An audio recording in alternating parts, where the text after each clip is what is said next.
welcome to Breezin with Bierman, the podcast, part of the Princetonian Now Media Group. As always, our aim is to educate, inform, entertain, and tell you, my people, what's trending. Please listen to us, Breezin with Bierman, the podcast, on Spotify, SoundCloud, Apple, YouTube, New Pod City out of Trenton, New Jersey. The list continues to grow. Hopefully get more subscribers. Please subscribe. Okay, let's go to today's guest. Today's guest is currently going for her her BA in International Affairs at Wheaton College in Norton, Massachusetts. A political activist, she's here to talk about her native country, or país, Venezuela, which, starting with the leadership of Hugo Chavez, then with Nicolas Maduro, has, in my opinion, has descended into a failed petrostate, a kleptocracy with a large humanitarian crisis, and with power concentrated in an elite few. Thank you for coming, Valery Leon Quintero. Did I get that right? Quintero, sorry. I work on my R's. Yes. That's fine. Thank you for having me today. So you call yourself a political activist. Can you give the audience, for those who don't know, a brief timeline, what's been happening in Venezuela and what leads you to really be, I would say, very upset about your country?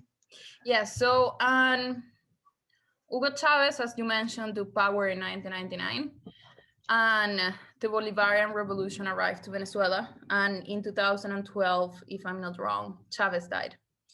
And by this time, then Nicolas Maduro took power, and 2 years later, in 2014, we started seeing the consequences of the corruption that has started since Hugo Chavez.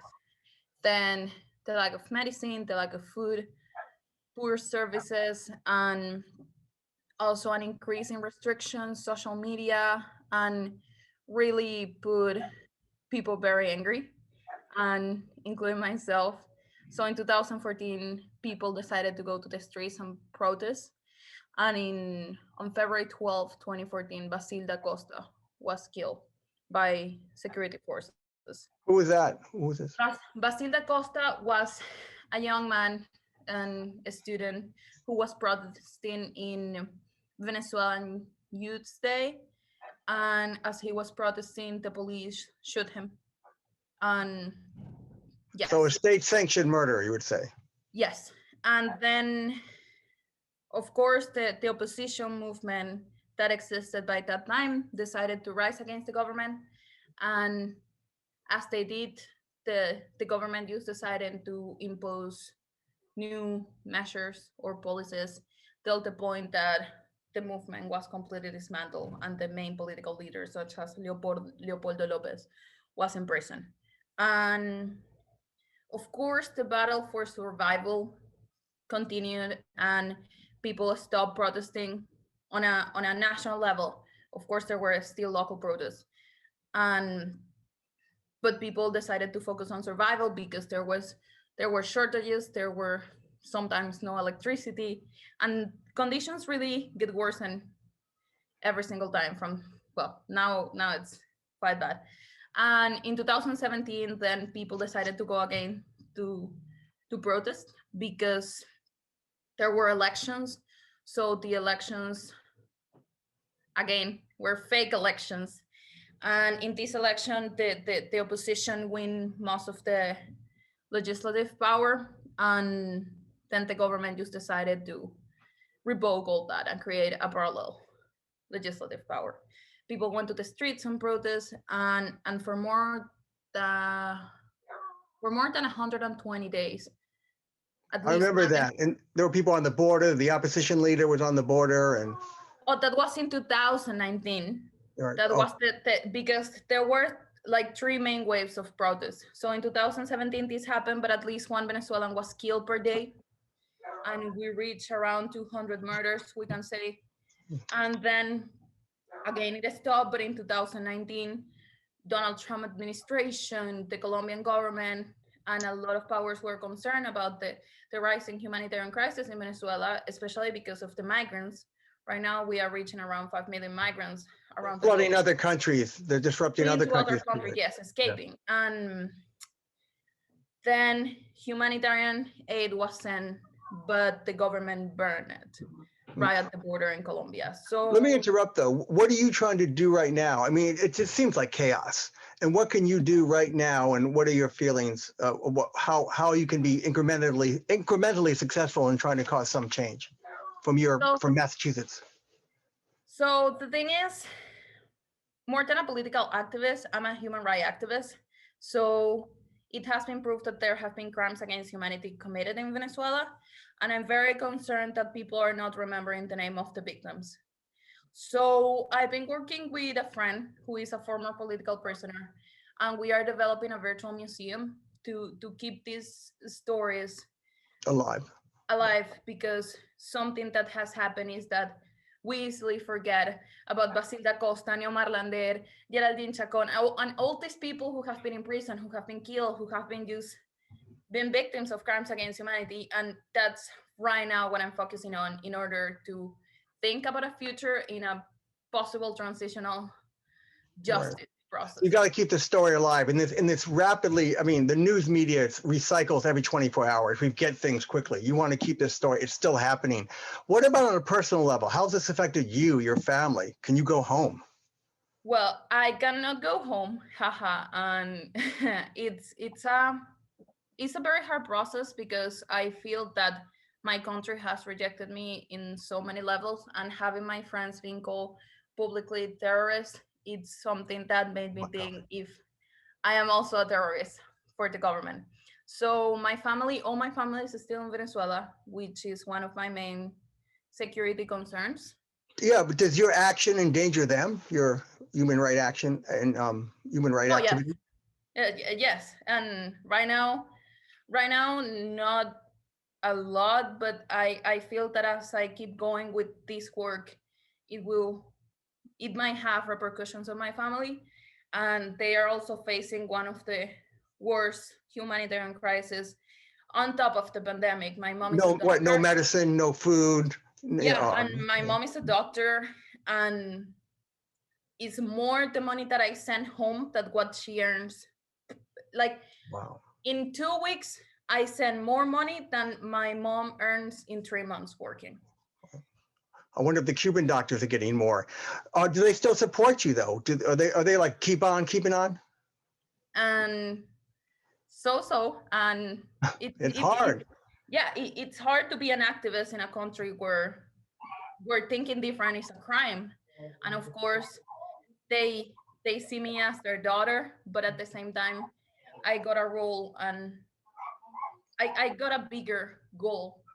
And sometimes you gotta just keep up on things in order to achieve the greatest goal, that in this case is at least to have that tiny bit of freedom that I never saw in Venezuela.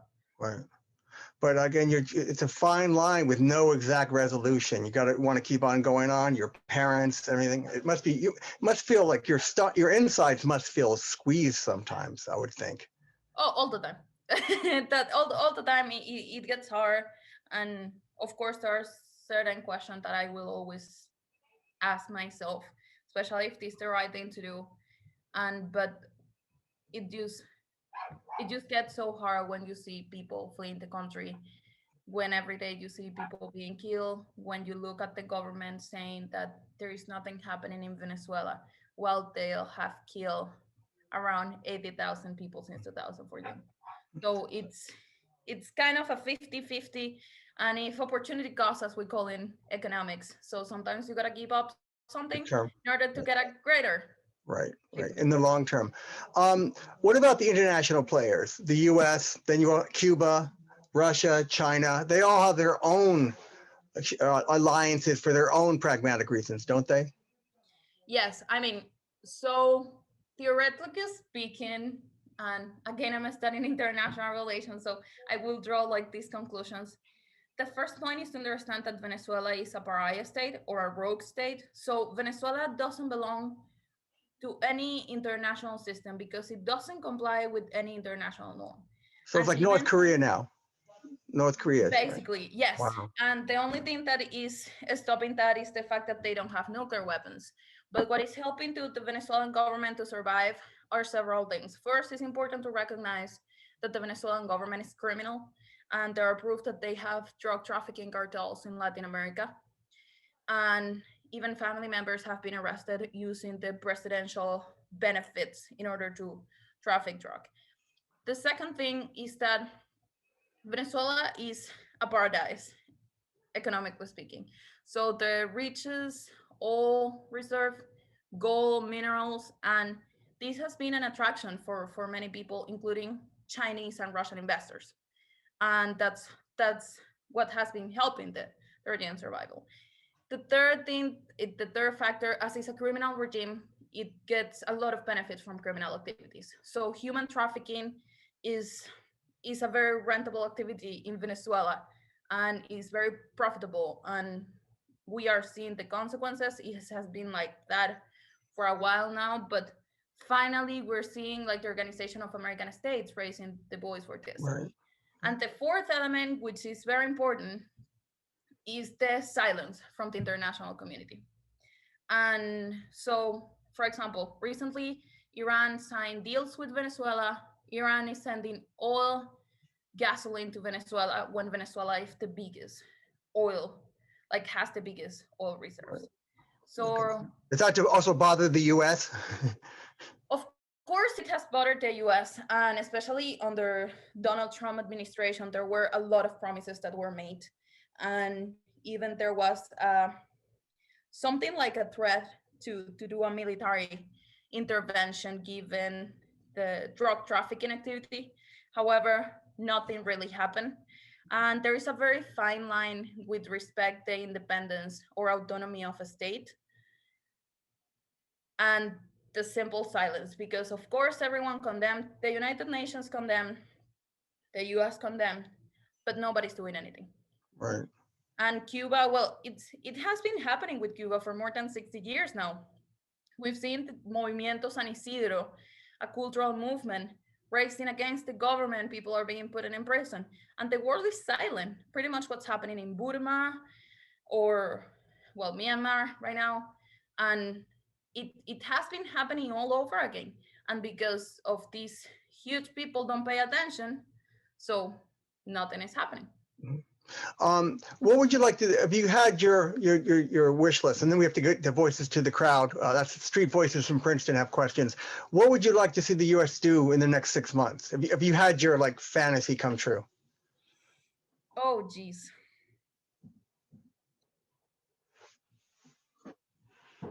If you can't answer, we can always come back later. The thing is, one of the things that I wish I could say is the responsibility to protect people go over anything else. And it should be like that, because human rights is not a matter of party, it's not a matter of ideology, it's a matter of humanity. And it's one thing is that they condemn, and the other thing is that they see people Right. being killed on the streets. So I will say that it's time to assume the responsibility to protect, and also legally speaking, because that's a binding document that say how to protect people in these situations. Okay, we'll go to voices from the crowd. These are just, I asked people in Princeton questions, maybe you can answer. They range from substantial to even maybe some people say frivolous. Do you feel, here's one, do you fear for your own safety in Norton, Massachusetts? You're on, well, and obviously you're broadcasting where you are and how you feel. Yes, because the government is everywhere. The big brother, 1984, George Orwell. So yes, it doesn't matter what I do. The government Cyber and everything else, they're following you. At the same time, how do you, on a personal level, how do you not fall into despair? How do you keep to your vision? I gotta recognize that my friend is, so as I mentioned, he's a former political prisoner, and he's the person who has been keeping me standing, because every time I feel like I cannot do this anymore, I just need to look at him and feel all that rage that people has forgotten about him, and then keep going. So the anger, I think. Yes, basically my whole motivation is based on victims, on people I have met, and they are my fuel, and not only out of rage, but also out of love. Here's a frivolous one if you want it. Venezuela leads the world for Miss Universe. Is that still happening? That's what one person asked me. Are they still have that factory that turns out all the Miss Universes? Yes, but something very funny. They found out that the government has been doing criminal activity and prostitution with Oh my gosh. some of those pretty ladies. So as we can see, the government has also destroyed the cultural industry in Venezuela. So in their quest to stay in power, no matter what, and embracing criminal activity, it's become a toxic state too. It must pollute everything, it seems to me. Yes, and in Venezuela, there is no opposition. For example, there is no opposition at all because the opposition is negotiating constantly with the government. Gotcha. Well, I thank you very much, Val. Do you want any websites you want people to go to? Anything you want to say before we sign off? And I give my final. So far, nothing, but stay tuned for the very soon, hopefully, virtual museum Helicoide. And we are still working on it, but as soon as that goes off, I really hope your people can go and visit it. Well, again, it goes without saying, good luck, and I can't feel your pain, but I hope things do get better. This has been Breezing with Bierman, the podcast. We're talking to political activist and humanitarian, I'll get his name, Valery Leon Quintero. Stay safe. Thank you very much.